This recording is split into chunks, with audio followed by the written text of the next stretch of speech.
You're listening to Red Pill 78. I am the corruption detector, and this is your Red Pill News. Well, first of all, if you guys were kind enough to join us over the weekend for the live stream, then you would have known that Justin Amash, Rhino, a representative out of the state of Michigan, came out and announced that he thinks President Donald Trump should be impeached. And that's pretty strong condemnation from another Republican. And I believe that besides Mitt Romney, I don't know of any other Republicans that are claiming that the president should be impeached. But it doesn't just stop there. You know, Justin Amash was swept into office on the sentiment from the Tea Party revolution, which took place several years ago. And you would think that perhaps based on that, maybe he would be a good guy with America's interests at heart. However, it's come to our attention that Justin Amash is just simply another disgusting rhino, a Democrat in Republican clothing. Now, as a result, Dan Bongino points out here that Amash now has a pro-Trump MAGA challenger that's coming up. And my friend Methods has pointed out that this call for impeachment came out right after Amash hears that President Trump is slapping more tariffs on China. Well, why would Justin Amash care about that? Well, it's because his family owns a tool company, Michigan Industrial Tools and Tecton Tools. They get the tools forged in China, and then they are shipped to America, where they slap their American label on them, but they're not an American product. Justin Amash makes up to $1 million per year on these tools. Now, we're going to learn about this and more, but first, a quick word from my sponsor. One man has the guts to speak the truth on America's secrets that are hiding in plain sight. You've probably heard of him, best-selling author Doug Casey. He's been called America's top legendary speculator, and every major political and economic forecast Doug has ever made over the last 3 decades came true. His research shows a major stock crash is around the corner, and it could be triggered by a powerful group of individuals whose efforts are intended to simply sabotage Donald Trump's presidency. And the worst part? Hardworking Americans who saved diligently for retirement are the ones who will feel it the most. We've documented how Doug expects this market crash and recession to play out, how it's aimed at the Trump presidency, and who's behind it. And yes, what simple steps you should take now if you want to survive financially and live peacefully under the radar when it all goes down. To watch this free presentation, go to www.badnews2020.com and watch for free. Once again, that's www.badnews2020.com and listen to what Doug has to say. So the challenger for Justin Amash is actually Republican Michigan State Rep Jim Lauer. He's announced that he is going to be challenging Amash in the primary over these comments about Amash saying that President Trump needs to be impeached. Now, this was announced on Monday. He said that he's going to be sitting out his third race for his term in the Senate and is instead going to be running for the 3rd congressional district seat that Amash has held since 2011. Now, Lauer is staunchly pro-Trump. He said that he had been planning to run for the seat eventually, but decided that now is the right time after Amash's tweets about impeaching the president. He said Congressman Justin Amash's tweets yesterday, calling for President Trump's impeachment, show how out of touch he is with the truth and how out of touch he is with people he represents. Lauer said, according to a report from the Detroit Free Press, he must be replaced and I am going to do it. Last month, Amash expressed his openness to running against President Trump in 2020 as the Libertarian Party candidate. Of course, Trump roasted the congressman on Twitter on Sunday, saying that he is a total lightweight who opposes me and some of our great Republican ideas and policies just for the sake of getting his name out there through controversy. If he actually read the biased Mueller report composed by 18 angry Democrats who hated Trump, the tweets continued, he would see that it was nevertheless strong on no collusion and ultimately no obstruction. Anyway, how do you obstruct when there is no crime? In fact, the crimes were committed by the other side. Justin is a loser who sadly plays right into our opponent's hands. That's right. Justin Amash is simply interested in maintaining his own wealth and status and keeping the status quo in place. He wants to be able to continue to import low-priced, poorly produced goods from China so that he can mark them up and make a profit here in the United States. Along the way, looks like he wants to get some notoriety by calling out President Trump and trying to say that he would be a better representative for our nation on the global stage. Justin Amash, President Justin Amash. Well, I got news for you, Justin. It's not going to happen. You're not going to be president, and it looks like now you're no longer going to be a representative either. If you were elected and in the state of Michigan, and it is a Republican area, I think that Jim Lower is probably going to have a much better chance of getting into the office in this this primary challenge, because many people in the state of Michigan have now come to understand that President Donald Trump and his policies are actually what's good for the state. They are seeing a resurgence in manufacturing and in business. It is very, very good to live in Michigan if you are a Trump supporter at this point, it looks like. I would like to wish Representative from the state of Michigan, Jim Lower, good luck in the upcoming primary challenge against Republican Rhino Justin Amash. Good luck to you, Jim. Now, Mark Meadows was on Fox News talking about the D-class that we have been waiting on for so long. He said that President Trump is serious and D-class is right around the corner. Congressman Mark Meadows said Monday morning on Fox and Friends that there is information showing President Trump was set up by the FBI and DOJ top brass, and declassification is right around the corner. Former Congressman Trey Gowdy recently appeared on Fox News and said there are likely transcripts of the conversations FBI informants had with Trump campaign foreign policy advisor George Papadopoulos, calling the information in the transcripts a game changer. Meadows responded to Gowdy's remarks Monday morning and said, indeed, George Papadopoulos was recorded and that the transcripts will show he was not colluding with the Russians and that the FBI knew about this very early on. This is why they had to set him up. Recall Papadopoulos' meeting with the fake Russian spy and Maltese professor Joseph Mifsud and the Australian diplomat super spy Alexander Downer. That took place in March and April of 2016. So if the FBI had recordings of Papadopoulos back then, knowing he wasn't colluding with the Russians before Crossfire Hurricane was open in July of 2016, that is a huge problem for the FBI.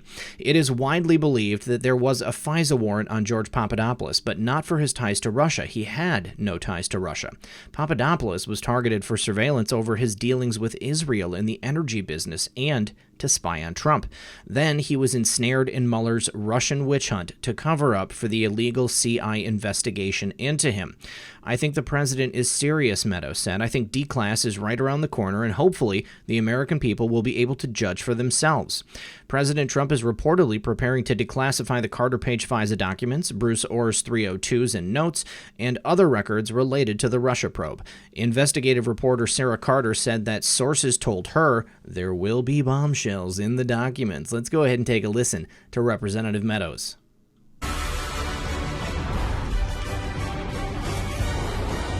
If the Bureau is going to send an informant in, the informant's going to be wired, and if the Bureau is monitoring telephone calls, there's going to be a transcript of that. But they haven't been made public, and I think one in particular it has the potential to actually persuade people. There is some information in these transcripts that I think has the potential to be a game changer if it's ever made public. And possibly even get Democrats to pay attention. And maybe it has something to do with George Papadopoulos. Former Oversight Chair Trey Gowdy claimed the FBI withheld potential game-changer evidence from the FISA court during the Russia probe. What could that be? Let's ask someone who might just know. He is on the House Oversight Committee, GOP member, Congressman Mark Meadows. Congressman, I'm sure you saw that. You know Trey Gowdy. What does he mean? Well, he's a real serious chairman and actually has seen some documents that actually I have not seen, but we have come to the same conclusion, and that is indeed George Papadopoulos was actually taped and recorded, and those interviews, actually there are records of those. And I think what happens is, in my conversations with Mr. Papadopoulos and others, when that comes out, when the president declassifies that, I think the American people will be astonished to see that not only was it going on, and the president was right, that he was actually taped and recorded, But other than that, is he was not colluding with the Russians, and they knew this very early on. And so that could be the game changer that Trey is referring to. Right, but they just destroyed his life and put him in jail for 12 days. But that's no big deal. It's only George Papadopoulos, right? It's only a person, an American citizen. Now, I'm just wondering, Ambassador Downer happens to meet him in a bar. Could he possibly have been wearing a wire? Joseph Mifsid's got Russian ties. Does he really have Russian ties? Because the Mueller report says he does, but there's no proof he does. The guy's from Malta, living in London.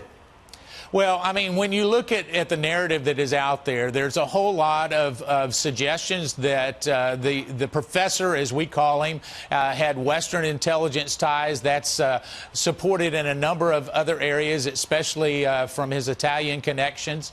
Additionally, when we start to look at this, it's not just with Mr. Downer and the professor, but it's also a lot of the operation that went on even after that. So before July 31st of 2016, when the investigation opened, we know that there were some improper activities going on, and after, certainly there were, and I believe that Attorney General Barr is very serious at getting to the bottom of it. Last 10 seconds.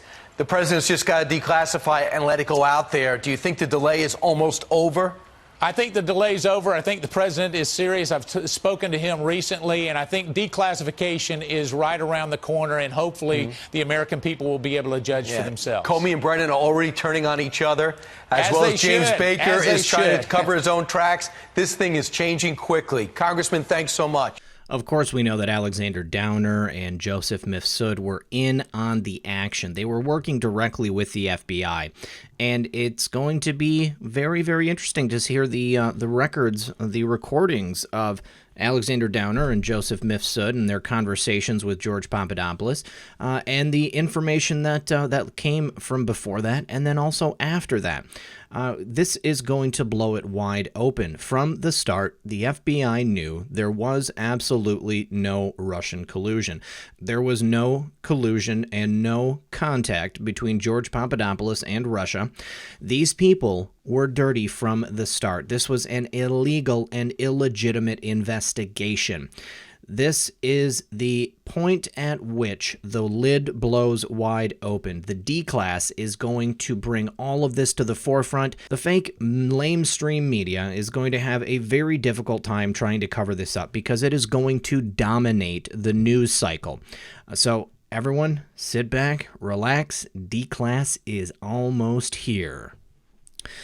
Now, next, my friend Methods. This is in light of what Trey Gowdy was just talking about. We talked about this over the weekend, too. But in regards to that Steele dossier, since Gowdy said we know that it was used 4 times by the U.S. government, what we're trying to figure out is whether or not it was used a 5th time in the intelligence assessment. And Dan Bongino does a great little breakdown here. So let's go ahead and take a listen.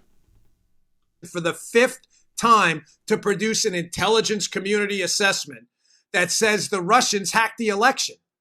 Because Obama's on the record saying you can't hack the election. So Obama, after he's like, holy crap, how did we just lose that? Trump, now we got to hide all of our stuff. We spied on Trump. We didn't expect this guy to win. Now what do? Well, we're going to need the intelligence community to say the Russians hacked the election. We're helping Trump so we can investigate Trump to get him out of office to hide our stuff. We can't. Obama said you can't hack an election.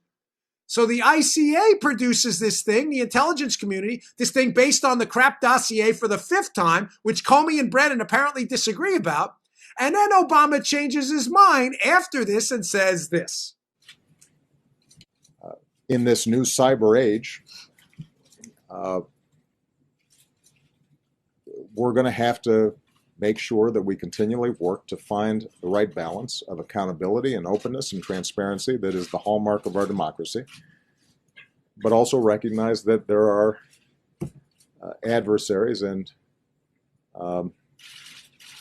bad actors out there who want to use that same openness in ways that hurt us, whether that's in trying to commit financial crimes or trying to commit acts of terrorism or folks who want to interfere with our elections. Oh, no. What? I thought you couldn't interfere with our elections. Now cyber criminals are interfering with our elections?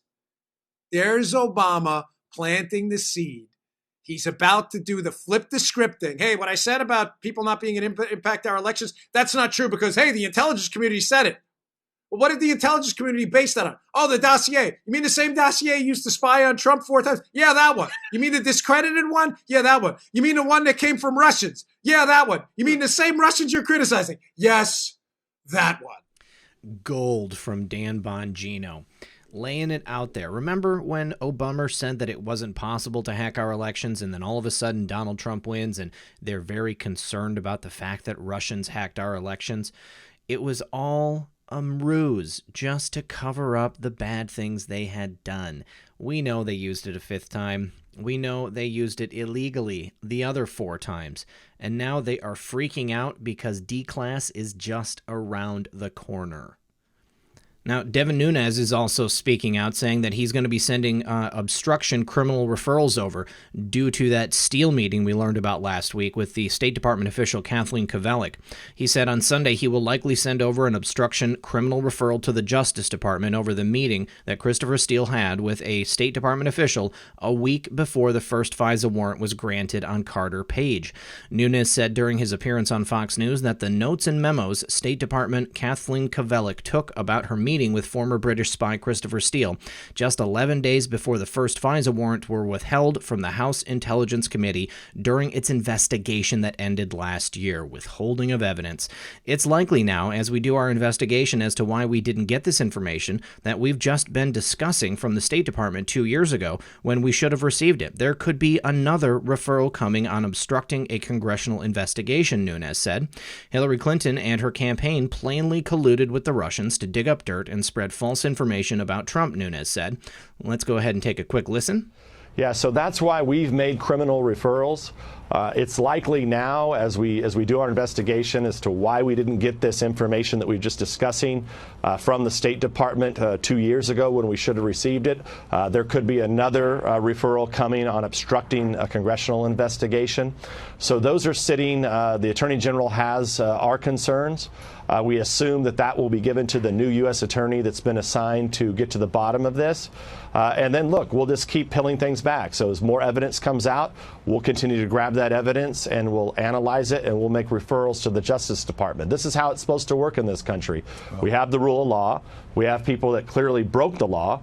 And they need to be held accountable. Well, that may be why James Comey and others are speaking out now, a little bit concerned about everything you're talking about. The Inspector General, Michael Horowitz of the Justice Department, coming out with his report in the next few weeks or so. Congressman Devin Nunes, appreciate you coming in, sir.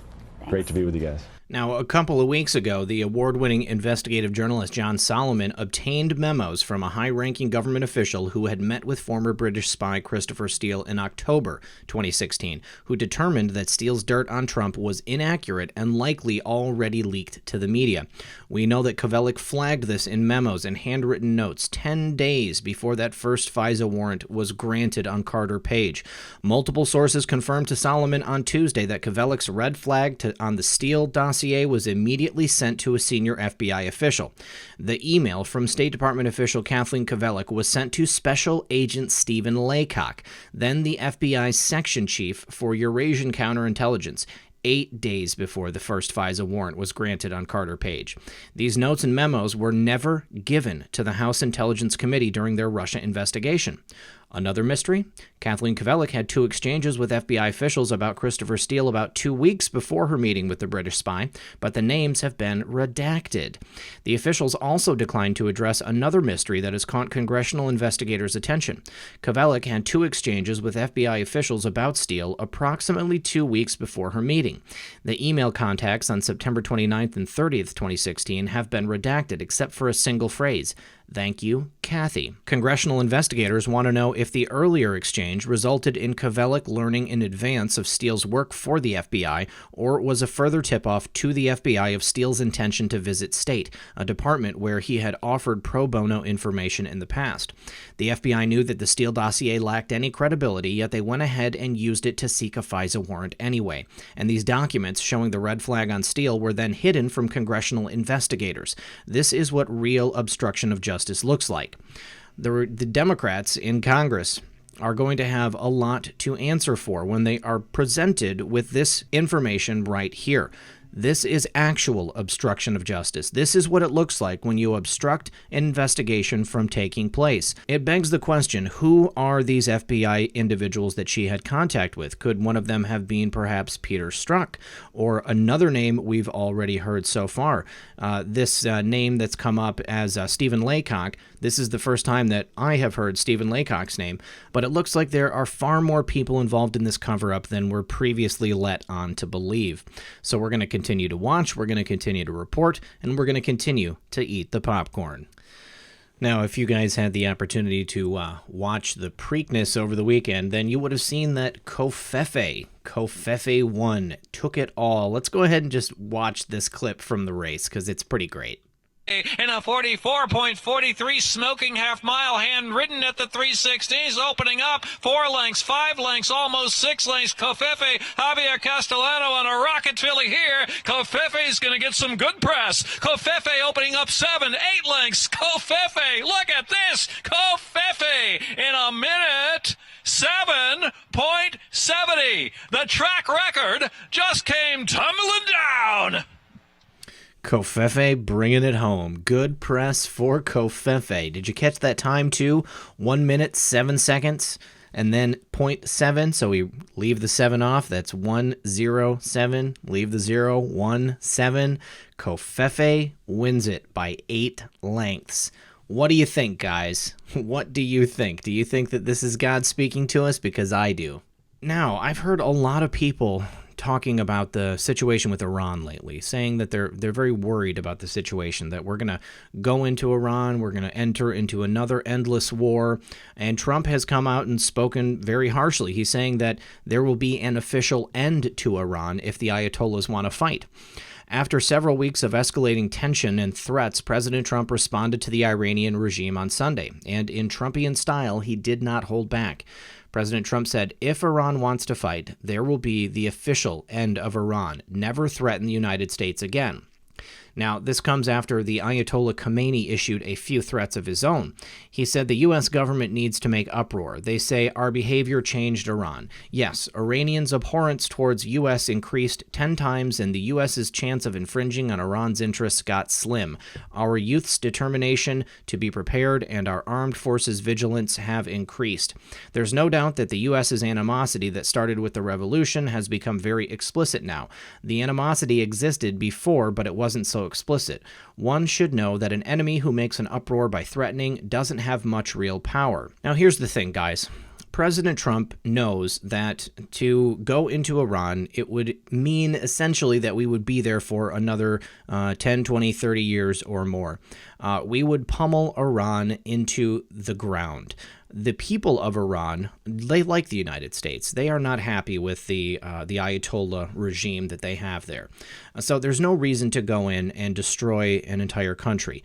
However, President Trump is fond of talking firmly, and I think that the Ayatollahs are very, very intelligent when it comes to the idea of the power and might of the United States military. They know that this would not be a fair fight, and the United States would basically destroy the country from the tip to stern. So I think that President Trump is speaking tough. I think that he is showing them that if they did want to start a fight, then we would be the ones to end it. However, I do not believe that the United States is going to go into Iran and end up staying in another endless war. Now, President Trump made a comment along these same lines, and I thought it was very interesting. So we're going to take a look at that next. Now, he actually took an aim at the military-industrial complex. He said they never want to leave. They always want to fight. President Donald Trump took aim at the military-industrial complex in an interview with Fox News, saying that while he wants to bring troops home, they never want to leave, they always want to fight. The president was discussing Iran and how he prefers to solve tensions economically, but is up against people that would send thousands of soldiers into Syria if it was up to them. Hilton had asked the president if he could reassure people you're not looking for some kind of conflict in Iran. His response was far different than his tough tweet about Iran on Sunday. Remember, that was the tweet that we just went over. He said, well, I'm the one that talks about these wars that are 19 years long, and people are just there. And don't kid yourself. You do have a military-industrial complex. They do like war, President Trump said in the interview with Fox News' Steve Hilton. You know, in Syria with the caliphate, so I wipe out 100% of the caliphate. That doesn't mean you're not going to have these crazy people going around blowing up stores, blowing up things. These are seriously ill people. But I wiped out 100% of the caliphate, Trump continued. I said, I want to bring our troops back home. The place went crazy. They want to keep, you have people here in Washington. They never want to leave. I said, you know what I'll do? I'll leave a couple hundred soldiers behind, but if it was up to them, they'd bring thousands of soldiers in.